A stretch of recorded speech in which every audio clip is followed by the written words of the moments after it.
नमस्कार भारतवासियों। साहस, शक्ति और ज्ञान के प्रतीक स्वामी विवेकानंद जी एक ऐसा नाम जिन्होंने हमें खुद पर विश्वास करना सिखाया। स्वामी जी को नमन करते हुए आज की इस कड़ी अलविदा लंदन में आपका स्वागत है। भाइयों एवं बहनों, पिछली कड़ी यूरोप भ्रमण में हम सभी ने जाना था स्वामी जी के साथ में कुमारी मूलर एवं सेवियर दंपत्ति स्विट्जरलैंड चामोनीज ग्राम आल्प्स पर्वत श्रेणी के सर्वोच्च शिखर मानबलान आदि मनोरम दृश्यों के अवलोकन के साथ साथ बाल्टिक सागर तट के मनोरम पृष्ठभूमि में स्थित मनोरम कील नगरी का आनंद लिया था। आज की इस कड़ी अलविदा लंदन में हम क्रमशः आगे बढ़ते हैं। सेवियर के मकान पर कुछ दिन विश्राम करने के बाद स्वामी जी कार्य में जुट गए और कुमारी मूलर के एयरली लॉज नामक मकान में 2 सप्ताह के दौरान उन्होंने 2 व्याख्यान दिए। इंग्लैंड में इस बार स्वामी जी के व्याख्यानों का विषय मुख्यतः वेदांत दर्शन या ज्ञान योग था। इसके पूर्व कुमारी मूलर के घर में जो 2 प्रवचन हुए उनका विषय था सभ्यता का अंग वेदांत। लंदन में वेदांत ही उनका मुख्य प्रतिपाद्य विषय होने पर भी अनुरागियों के आग्रह पर वह पूर्ववत ही राजयोग तथा ध्यान विषय शिक्षा देते रहे। स्वामी जी के पुनः आगमन का समाचार प्रचारित हो जाने से पुराने तथा नए छात्र छात्राओं का दल उनके पास आने लगा और इन लोगों के अनुरोध पर 8 अक्टूबर से नियमित कक्षा भी आरंभ हो गई। वेदांत के दार्शनिक मतवाद की तो स्वामी जी ने व्याख्या ही कर, पर इसके साथ ही साथ उन्होंने कर्म जीवन में अद्वैतवाद की उपयोगिता, भ्रांत धारणा से मुक्त मायावाद का वास्तविक तात्पर्य आदि विषय भी सुंदर तथा स्पष्ट ढंग से स्वामी जी ने समझा दिया। जिन लोगों ने उनके माया और भ्रम, माया और ईश्वर धारणा का क्रम विकास, माया एवं मुक्ति और ब्रह्म एवं जगत शीर्षक व्याख्यानों का मनोयोग पूर्वक पठन किया है, उन्हें यह बोध हुआ होगा कि उपरोक्त बातें कितनी सत्य हैं। श्री महेंद्र नाथ दत्त ने उस काल की बातों का स्मरण करते हुए लिखा है कि व्याख्यान के पूर्व आखिरी क्षण तक स्वामी जी हल्की फुल्की बातों और यहाँ तक कि हास परिहास में बिताते थे। मंच पर चढ़ते समय वुडबिन उनके कान में उस दिन के प्रवचन का विषय बता देते। उस समय उनके चेहरे पर एक अपूर्व परिवर्तन दृष्टिगोचर होता था, मानो वह एक अलग ही व्यक्ति हो गए हों और उसी अवस्था में वह एक दैवीय प्रेरणा के वशीभूत होकर अद्भुत बातें कहने लगते। आशुलिपिक वुडबिन जब बाद में उनके व्याख्यानों को लिखकर दिखाते तो वह मानो अवाक हो जाते कि ऐसी ऐसी बातें उनके मुख से कैसे निकली। नवयुग के प्रवर्तक स्वामी जी ने स्वयं अथक कर्म करके तथा दूसरों को कर्म की प्रेरणा देकर एक नवीन आदर्श स्थापित किया।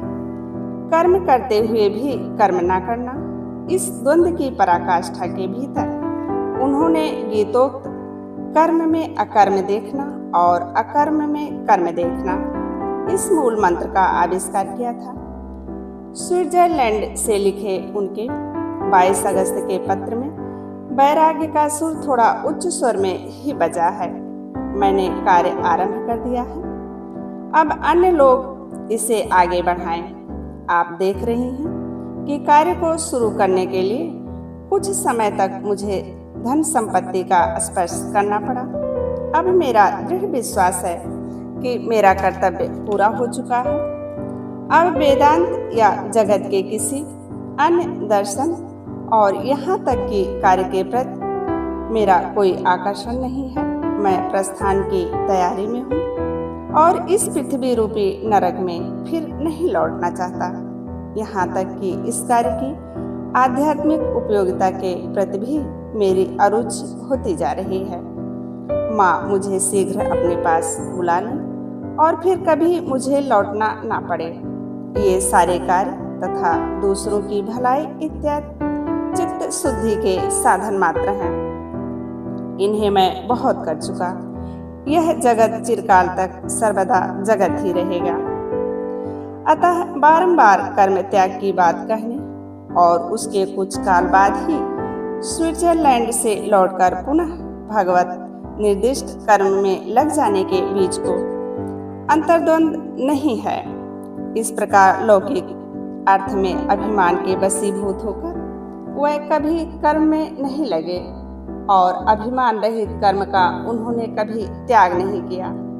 लंदन का कार्य पुनः आरंभ करने के साथ ही साथ वह वेदांत के कार्य को भी रूपायित कर डालने के विचार से डूबे रहे। स्वामी जी हमेशा विचारमग्न रहते थे इस कार्य को रूपायित करने के लिए। इसी वर्ष भारत लौटने के पूर्व उन्होंने निवेदिता से जो बात कही थी उससे उनका अपना भाव भली भांति समझ में आ जाता है।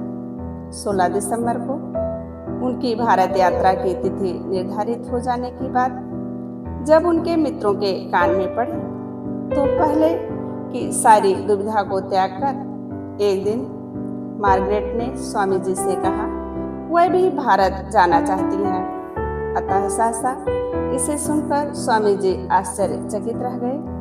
यह तो स्वाभाविक ही था, परंतु इस पर स्वामी जी ने जो उत्तर दिया था वही हमारे आलोच्य विषय के लिए विशेष प्रासंगिक है। उन्होंने कहा था, अपने बारे में तो मैं यही कह सकता हूँ कि अपने स्वदेशवासियों के लिए मैं जिस कार्य के लिए व्रती हुआ हूँ उसे पूरा करने के लिए यदि आवश्यक हुआ तो 10 बार जन्म ग्रहण करने को तैयार हूँ। यही स्वामी विवेकानंद का वास्तविक स्वरूप है। गुडविन के मुख से तथा अन्य सूत्रों से भी स्वामी शारदानंद की सफलता का संवाद पाकर स्वामी जी अपने अमेरिका कार्य के बारे में निश्चिंत हुए। शारदानंद जी ने भी ग्रीनेकर कॉन्फ्रेंस में भाग लेकर स्वामी जी के समान ही एक पाइन वृक्ष के नीचे छात्रों की कक्षा और अन्य जगहों पर भी व्याख्यान दिए थे। 1896 ईस्वी के नवंबर-दिसंबर में सूखे के फलस्वरूप भारत में अकाल पड़ा और इसका समाचार इंग्लैंड के संवाद पत्रों में भी प्रकाशित हुआ था। जैसा कि स्वाभाविक था, स्वामी जी का हृदय अकाल पीड़ितों के लिए क्रंदन कर उठा। उन्होंने अपने पास से कुछ धनराशि चंदे के रूप में इंडियन मिरर को भेज दी। इसके अतिरिक्त उस अकाल के दौरान राहत कार्य के लिए कुमारी एमलिन साउटर ने भी चंदे के रूप में उन्हें कुछ धन दिया था। अतः यह कहा जा सकता है इसी प्रकार भावी रामकृष्ण मिशन के सेवा कार्यों का सूत्रपात हुआ था। लंदन के छात्र छात्राओं को जब ज्ञात हुआ कि उनके धर्म जीवन के परिचालक स्वामी विवेकानंद जी दिसंबर के मध्य में चले जाएंगे तो उन लोगों का मन बड़ा दुखी हो उठा। निश्चित हुआ कि उनके सम्मानार्थ एक विदाई समारोह आयोजित किया जाएगा। इस कार्य में प्रमुख उद्योगी थे स्वामी जी के निष्ठावान भक्त एवं अदम्य उत्साहपूर्ण कर्मों में श्री E.T. स्टडी।